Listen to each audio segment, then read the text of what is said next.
ఆకాశవాణి ప్రాంతీయ వార్తలు చదువుతున్నది కేసుమా.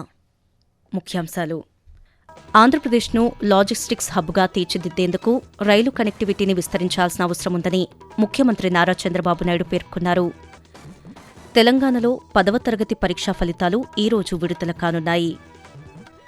రాబోయే 2 ఏళ్లలో ఉత్తరాంధ్రలో 11 నీటి ప్రాజెక్టులను పూర్తి చేయడమే ఆంధ్రప్రదేశ్ ప్రభుత్వ లక్ష్యమని జలవనరుల శాఖ మంత్రి నిమ్మల రామానాయుడు వెల్లడించారు. రైతుల సంక్షేమానికి ఆంధ్రప్రదేశ్ ప్రభుత్వం ప్రాధాన్యత ఇస్తోందని సమాచార, పౌర సంబంధాల శాఖ మంత్రి కొలుసు పార్థసారథి తెలిపారు. వార్తల వివరాలు: ఆంధ్రప్రదేశ్ నుంచి వ్యవసాయ, ఆక్వా ఉత్పత్తుల రవాణాకు ప్రత్యేక కంటైనర్ రీఫర్ రైళ్లు ఏర్పాటు చేయాలని ముఖ్యమంత్రి నారా చంద్రబాబు నాయుడు కేంద్ర రైల్వే శాఖను కోరారు. విశాఖపట్నంలో కేంద్ర రైల్వే మంత్రి అశ్విని వైష్ణవ్తో కలిసి దక్షిణ కోస్తా రైల్వే జోన్ కార్యాలయాన్ని సందర్శించారు. అనంతరం కేంద్ర మంత్రితో కలిసి నిన్న సమీక్ష నిర్వహించారు. ఈ సందర్భంగా ముఖ్యమంత్రి మాట్లాడుతూ, రాష్ట్రాన్ని లాజిస్టిక్స్ హబ్గా తీర్చిదిద్దేందుకు రైలు కనెక్టివిటీని విస్తరించాల్సిన అవసరముందని పేర్కొన్నారు. అలాగే రాష్ట్రంలోని పోర్టులకు మెరుగైన రైల్వే అనుసంధానం కల్పించాలని విజ్ఞప్తి చేశారు. దీనిపై స్పందించిన రైల్వే మంత్రి అశ్విని వైష్ణవ్ పోర్టుల కనెక్టివిటీకి ప్రత్యేక ప్రాధాన్యత ఇస్తామని తెలిపారు. ఆదర్శ నగరంగా భారత్ ఫ్యూచర్ సిటీని తీర్చిదిద్దుతామని తెలంగాణ ముఖ్యమంత్రి రేవంత్ రెడ్డి అన్నారు. రంగారెడ్డి జిల్లా కందుకూరు మండలం మీర్ఖాన్పేట సమీపంలో ఫ్యూచర్ సిటీ పోలీస్ కమిషనరేట్ కార్యాలయ నిర్మాణానికి ముఖ్యమంత్రి నిన్న శంకుస్థాపన చేశారు. అనంతరం రేవంత్ రెడ్డి మాట్లాడుతూ, మనం ఇతర రాష్ట్రాలు, ఇతర దేశాల నుంచి వచ్చే పెట్టుబడుల ఒప్పందాలు ఎక్కడో హైదరాబాద్ లోనో సైబరాబాద్ లోనో కూర్చొని ఒప్పందాలు చేస్తున్నాం. అలా కాకుండా ఆ ఫ్యూచర్ సిటీ ఒప్పందాలు, ఫ్యూచర్ సిటీ కార్యాలయం ఇక్కడనే ఒప్పందాలు చెయ్యాలి, వాళ్ళని ఇక్కడికి రప్పించాలని ఈ రోజు ఫ్యూచర్ సిటీ కార్యాలయాన్ని మనం నిర్మించుకున్నాం. తొందరలోనే అధికారులు ఆ ప్రారంభోత్సవ కార్యక్రమాన్ని కూడా మే నెలలో జూన్ 2 లోపలనే అది ప్రారంభించుకునే కార్యక్రమాన్ని మన అధికారులు వేగంగా పూర్తి చేస్తున్నారు. తెలంగాణలో 10వ తరగతి పరీక్షా ఫలితాలు ఈరోజు విడుదల కానున్నాయి. మధ్యాహ్నం 2 గంటలకు ఫలితాలు వెల్లడించనున్నట్లు ప్రభుత్వ పరీక్షల విభాగం వెల్లడించింది. ఈ మేరకు ప్రభుత్వ పరీక్షల విభాగం అన్ని ఏర్పాట్లు పూర్తి చేసినట్లు తెలిపింది. విద్యార్థులు తమ ఫలితాలను results.bsc.telangana.government.in వెబ్సైట్ ద్వారా తెలుసుకోవచ్చు. ఈసారి పరీక్షా ఫలితాలను వాట్సాప్ ద్వారా ఫలితాలను తెలుసుకునే అవకాశాన్ని విద్యాశాఖ కల్పించింది. విద్యార్థులు 8096958096 అనే నెంబర్కు హాయ్ అని సంక్షిప్త సందేశం పంపి అనంతరం ఎస్ఎస్సీ రిజల్ట్స్ ఎంపిక చేసి తమ హాల్ టికెట్ నంబర్ నమోదు చేసి ఫలితాలను తెలుసుకోవచ్చని తెలిపింది. ఆంధ్రప్రదేశ్లో గూగుల్ డేటా సెంటర్ ప్రారంభం ఒక చారిత్రాత్మక ఘట్టమని ఆర్థిక శాఖ మంత్రి పయ్యావుల కేశవ్ తెలిపారు. అనంతపురంలో నిర్వహించిన పాత్రికేయుల సమావేశంలో ఆయన నిన్న మాట్లాడుతూ, గూగుల్ డేటా సెంటర్ ప్రాజెక్ట్ భవిష్యత్తు తరాలకు ఎంతో ఉపయోగకరమని అన్నారు. క్వాంటం సాంకేతికత, డేటా సెంటర్ల అభివృద్ధితో వచ్చే 20 సంవత్సరాల్లో ఆంధ్రప్రదేశ్ ఉద్యోగ అవకాశాల కేంద్రంగా మారుతుందని మంత్రి పేర్కొంటూ, ఇదొక హిస్టారికల్ ఈవెంట్. మామూలు భూమి పూజలాగా చాలా మందికి కనపడవచ్చు. ఆ రోజున ఒక ఇన్ఫర్మేషన్ టెక్నాలజీ ఎట్లా అయితే పిల్లల జీవితాలకు ఒక ఆశను కల్పించి ప్రపంచవ్యాప్తంగా తెలుగు జాతి వెళ్ళగలిగేటువంటి స్థాయిని క్రియేట్ చేసిందో, చిన్న ఇన్ఫర్మేషన్ టెక్నాలజీ టవర్ ఆ రోజు కట్టింది. మార్పుకి బొడ్రాయిలాగా తయారైంది హైదరాబాద్లోని హైటెక్ సిటీ. రాబోయేటువంటి నెక్స్ట్ 20 ఇయర్స్లో అవకాశాలు ఎక్కడున్నాయి, మన పిల్లలు ఎక్కడ అందిపుచ్చుకోవాలి, వాళ్ళకి ఎట్లాంటి ప్లాట్ఫామ్ క్రియేట్ చేస్తే ఆ అవకాశాలను అందిపుచ్చుకుంటారు అనే పనిలో నిరంతరం పనిచేస్తూ ఉన్నాడు ముఖ్యమంత్రి గారు.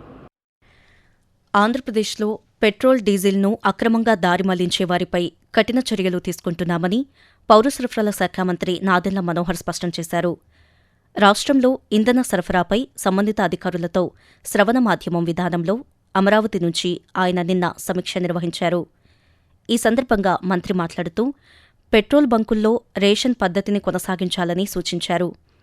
రాష్ట్రంలో బంకుల మూసివేతలు తగ్గాయని, చమురు సంస్థల నుంచి సరఫరా కూడా పెరిగిందని తెలిపారు. ఆకాశవాణి ప్రాంతీయ వార్తలు వింటున్నారు.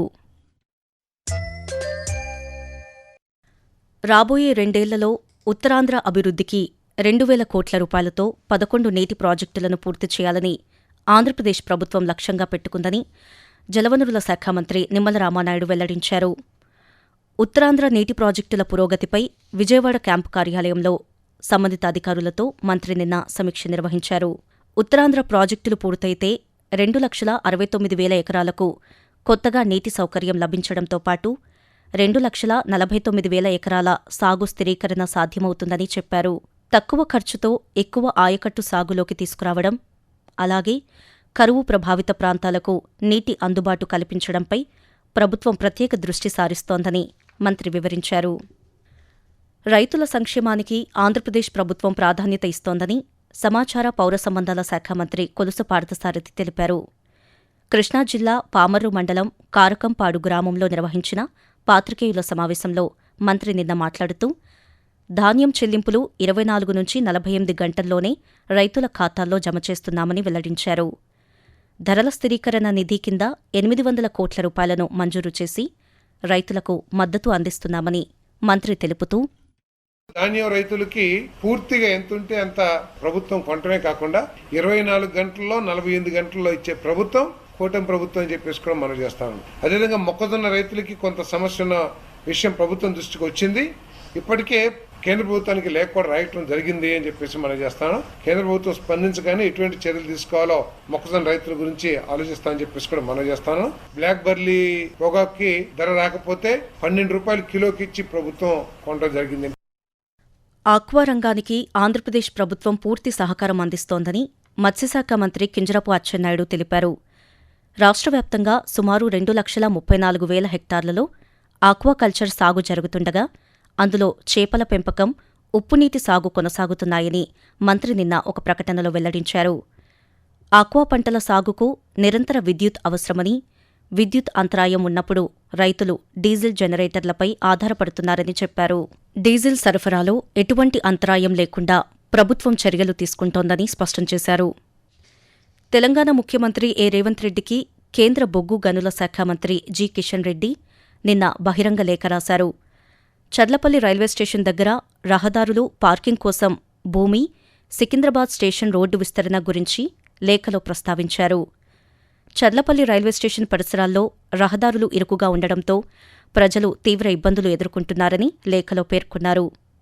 ఈ నేపథ్యంలో ఆ రహదారులను విస్తరించాలని కోరారు.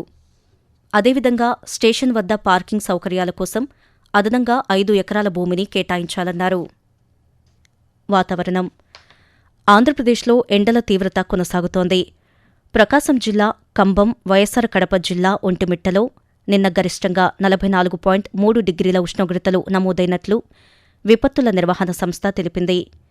ఈరోజు విజయనగరం, పార్వతీపురం మన్యం జిల్లాల్లోని 21 మండలాల్లో తీవ్ర వడగాల్పులు, మరో 7 మండలాల్లో వడగాల్పులు వీచే అవకాశముందని తెలిపింది. అంతర్జాతీయ నృత్య దినోత్సవాన్ని ఈరోజు నిర్వహిస్తున్నారు. నృత్య కళ గురించి ప్రజలలో అవగాహన పెంపొందించడం, నృత్య విద్యను ప్రోత్సహించడం ఈ కార్యక్రమ నిర్వహణలోని ముఖ్య ఉద్దేశం. అంతర్జాతీయ నృత్య సంఘం పిలుపు మేరకు 1982 నుండి ప్రతి ఏటా ఏప్రిల్ 29న ఈ కార్యక్రమం నిర్వహిస్తున్నారు. ప్రముఖ ఫ్రెంచ్ నృత్య కళాకారుడు, బ్యాలెట్ మాస్టర్ జోన్ జార్జెస్ నోవెర్రే 1727 ఏప్రిల్ 29న జన్మించిన సందర్భాన్ని పురస్కరించుకుని ఆయన జ్ఞాపకార్థం ఈ కార్యక్రమాన్ని నిర్వహిస్తున్నారు. ప్రాంతీయ వార్తలు ముగించే ముందు ముఖ్యాంశాలు మరోసారి. ఆంధ్రప్రదేశ్ను లాజిస్టిక్స్ హబ్గా తీర్చిదిద్దేందుకు రైలు కనెక్టివిటీని విస్తరించాల్సిన అవసరముందని ముఖ్యమంత్రి నారా చంద్రబాబు నాయుడు పేర్కొన్నారు. తెలంగాణలో 10వ తరగతి పరీక్షా ఫలితాలు ఈరోజు విడుదల కానున్నాయి. రాబోయే 2 ఏళ్లలో ఉత్తరాంధ్రలో 11 నీటి ప్రాజెక్టులను పూర్తి చేయడమే ఆంధ్రప్రదేశ్ ప్రభుత్వ లక్ష్యమని జలవనరుల శాఖ మంత్రి నిమ్మల రామానాయుడు వెల్లడించారు. రైతుల సంక్షేమానికి ఆంధ్రప్రదేశ్ ప్రభుత్వం ప్రాధాన్యత ఇస్తోందని సమాచార పౌర సంబంధాల శాఖ మంత్రి కొలుసు పార్థసారథి తెలిపారు. ఆకాశవాణి ప్రాంతీయ వార్తలు ఇంతటితో సమాప్తం.